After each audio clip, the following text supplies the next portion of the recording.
Now, many of you remember Barbecue Becky out in Oakland, California, where she called the police on black people barbecuing, just minding their own business. Well, we have another Becky, a Becky from the neighborhood. This man is going around. He's a general contractor. He's trying to knock on doors, trying to get work. And you would see once again how Becky would be on the phone calling the police. Bro, I'm gonna blast this all on Facebook. So this white lady followed me around. She's calling the police and she's calling me a scam artist because I work for a home improvement company. So we're gonna sit back and watch how this turns out. It has nothing. She's calling the cops on me because I'm black. I knocked on the door. She's not even a homeowner, she's a renter. I spoke with the homeowner about getting a free estimate, a no obligation quote for upgrading his windows. He doesn't have to commit to anything. We do work in this area. I let the homeowner know that we're located right on Sepulveda and Victory by the LA Fitness and Costco. But this young lady wants to harass me. I showed her my ID. I showed her my Capital One. I haven't received money from anyone. I'm not scamming anyone. I'm performing a service just like everyone else. But this young lady, I believe, is a racist. She is a classic. Boyfriend. You don't have a black boyfriend. No, you don't. Yes. No, you don't. Because if you did, you wouldn't be calling the cops on an honest black man. So you can get the hell out of here with that shit. To protect You're calling me a scam artist in broad daylight. Get the F out of here. You see this white lady right here harassing me? You see this white lady harassing me? I'm a general contractor. I'm going around giving free estimates, and she's calling me a scam artist. She's calling the cops on me, so I'm going to wait for the cops to get here. People from getting scammed. No, we're not a scam artist. I gave her my business card, and I showed her my driver's license.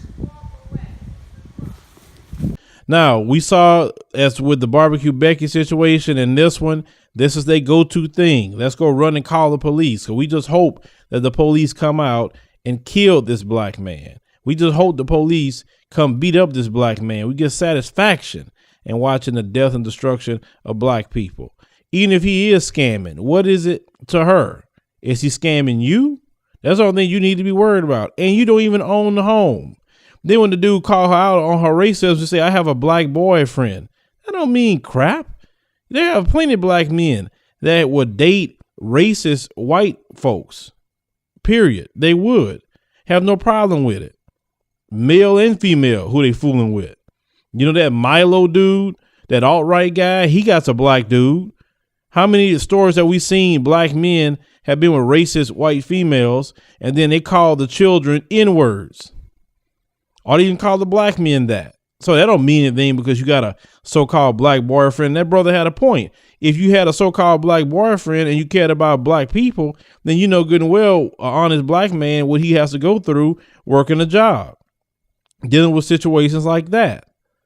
Now, we fully don't know the outcome with this video, but this just says enough that they always running and calling police. And like I told y'all before, they will not make no laws about calling 911 or send them out there for bogus things because they're the ones doing it. Let black folks start doing all that calling the police for any little thing. I promise you, they'll come up with laws, ordinances.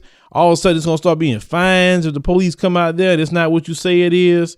They'll do that real quick. Even with that swatting thing, they don't get charged for that because they give them the power to call the police to try to keep us in check. That's what it's all about, brothers and sisters. It is not about just calling the police. It's about watching you and I and keeping you and I in control. And that's part of the package of white privilege, is that I can call the police even on fake things and nothing happens to me. I don't go to jail, no charges are pressed, I don't pay any fines, etc. 911 is supposed to be for emergencies, not, oh, this guy's in the neighborhood, I think he's scamming. What the cops gonna do about it? Think about that. What, even if he is scamming, what the cops gonna do about it? He ain't going to nobody's house and robbing them. He's going knocking on some doors, and either they can say I'm interested or I'm not. It's just that simple. But who is this woman? Identify her, internet sleuths that's out there. You good at finding out information? Who is this woman? She needs to be memed, that's for sure. And if she got a job, her job needs to know how she races against black people, and that's the way she's acting. People need to find out who she is, just like they find out who the other woman is. And of course, you're gonna have those who come and defend her. Well, I don't agree with what she did. And that's horrible if she's harassing a working man, but I don't think people should know her information or who she is or her lose her. There's always that but, because they always stay on code. That's why I tell y'all. So when you see that but, you already know, no matter where they're using that but at, Twitter, Facebook, Instagram. It starts off with, I disagree with them. And then they may be extra with it, but I support them. Just make sure you always pay attention to that. Barbecue Becky and now Neighborhood Becky is just harassing black people. That's just doing their job, trying to make a living.